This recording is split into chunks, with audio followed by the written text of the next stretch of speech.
எல்லாருக்கும் வணக்கம். வாங்க, இன்னைக்கு நாம ஒரு சூப்பரான விஷயத்த பத்தி பார்க்க போறோம். நம்ம மொழி மேல ஒருத்தருக்கு எவ்வளவு அன்பு இருந்தா அதை எப்படியெல்லாம் வர்ணிக்க முடியும்னு ரொம்ப அழகா சொல்ற ஒரு கவிதை. அதுதான் இன்பத்தமிழ். ஒரு நிமிஷம் யோசிச்சு பாருங்களேன். நமக்கு ரொம்ப பிடிச்ச ஒரு விஷயத்துக்கு ஒரு 100 பேர் வச்சு கூப்பிடணும்னு என்னைக்காவது தோணியிருக்கா? இப்போ நம்ம வீட்ல ஒரு செல்லப்பிராணி இருக்குன்னா, இல்ல நம்ம பெஸ்ட் ஃப்ரெண்ட் இருக்காங்கன்னா, அவங்கள விதவிதமா செல்ல பேரா வச்சு கூப்பிடுவோம்ல. அதே மாதிரி தாங்க இதுவும். நம்மளோட கவிஞர் பாரதிதாசன் இருக்கார் இல்லையா? அவருக்கு தமிழ் மொழி மேல அப்படி ஒரு காதல், அப்படி ஒரு அன்பு. அந்த அன்புல நம்ம தமிழுக்கு எத்தனையோ அழகான பவரான பேரெல்லாம் வச்சு கூப்பிட்டிருக்காரு. அத பத்தி தான் நாம இப்ப பார்க்க போறோம். நம்ம தமிழ் மொழிக்கு பல 1000 வருஷம் வரலாறு இருக்கு இல்லையா? எத்தனையோ கவிஞர்களுக்கு அது ஒரு பெரிய இன்ஸ்பிரேஷனா இருந்திருக்கு. அவங்க எல்லாரும் தமிழை போற்றி பாடியிருக்காங்க. அப்படிப்பட்ட ஒரு ஸ்பெஷலான கவிதை தான் பாரதிதாசனோட இன்பத்தமிழ். சரி வாங்க, அந்த கவிதைக்குள்ள போலாம். அடடா, என்ன ஒரு அருமையான வரிகள் பாத்தீங்களா? தமிழுக்கும் அமுதன்று பேர். அமுதம்னா என்ன? தேவர்கள் குடிச்சா சாகாபரம் கிடைக்கும்னு சொல்லுவாங்களே, அந்த அமுதம். அந்த மாதிரி தமிழுக்கு அமுதம்னு ஒரு பேர் இருக்கான். அது மட்டும் இல்ல, அந்த இன்பத்தமிழ் நம்ம உயிருக்கு சமமானது, உயிருக்கு நேர்னு சொல்றாரு.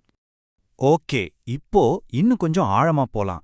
கவிஞர் தமிழ வேற என்னென்ன விஷயங்களோட எல்லாம் ஒப்பிடுறாருன்னு ஒன்னொன்னா பார்க்கலாம் வாங்க. இப்போ இந்த டேபிள பாருங்க. இது கவிஞரோட ஐடியாஸ சூப்பரா நமக்கு புரிய வைக்குது. முதல்ல பாருங்க, தமிழுக்கு அமுதுன்னு பேர் வச்சு அது நம்ம உயிர் மாதிரி, உயிருக்கு சமம்னு சொல்றாரு. அடுத்தது, தமிழுக்கு நிலவுன்னு பேர் வச்சு அது நம்ம சமூகம் வளர தேவையான நீர் மாதிரி முக்கியம்னு சொல்றாரு. கடைசியா மனம்னு ஒரு பேரு, அதாவது நல்ல வாசனை. அது எதுக்கு சமம்னா, நம்ம வாழ்றதுக்குன்னே நல்லா அமைச்ச ஒரு ஊர் மாதிரி நம்ம வாழ்க்கைக்கே ரொம்ப முக்கியம்னு சொல்றாரு. பாத்தீங்களா, ஒவ்வொரு பேருக்கும் பின்னாடியும் எவ்வளவு ஆழமான அர்த்தம் இருக்குன்னு. போன ஸ்லைட்ல விளைவுக்குன்னு ஒரு வார்த்தை பார்த்தோம் இல்லையா? விளைவுனா என்ன? சிம்பிளா சொன்னா வளர்ச்சி, டெவலப்மெண்ட். இப்போ ஒரு செடி நல்லா வளரணும்னா தண்ணி எவ்வளோ முக்கியம்? அதே மாதிரி நம்ம சமுதாயம் நல்லா வளரணும்னா, டெவலப் ஆகணும்னா தமிழ் மொழி அவ்வளோ முக்கியம்னு கவிஞர் சொல்றாரு. கொஞ்சம் யோசிச்சு பாருங்களேன். ஏன் ஒரு கவிஞர் மொழிய போய் ஒரு ஊரோட ஒப்பிடணும்? ஒரு ஊருனா நமக்கு என்ன தரும்? ஒரு பாதுகாப்பு. இது நம்ம ஊருன்னு ஒரு அடையாளம் இல்லையா? அதே மாதிரி தான் நம்ம மொழி தான் நம்மளோட எண்ணங்களுக்கும் ஃபீலிங்ஸ்க்கும் ஒரு வீட மாதிரி.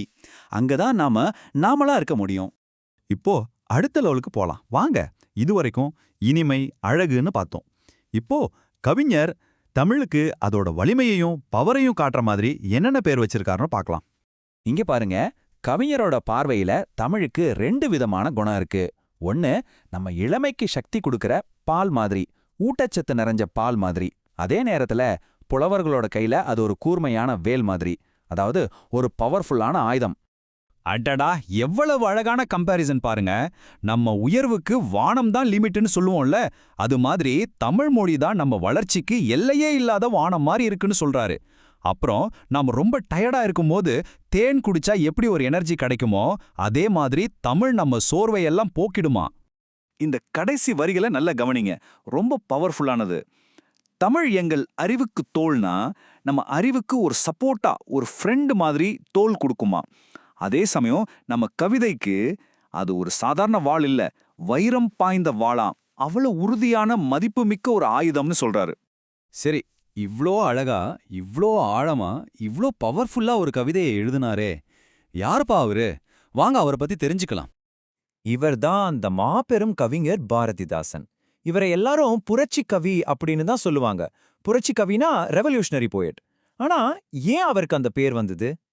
அதுக்கு காரணம் இதுதான்.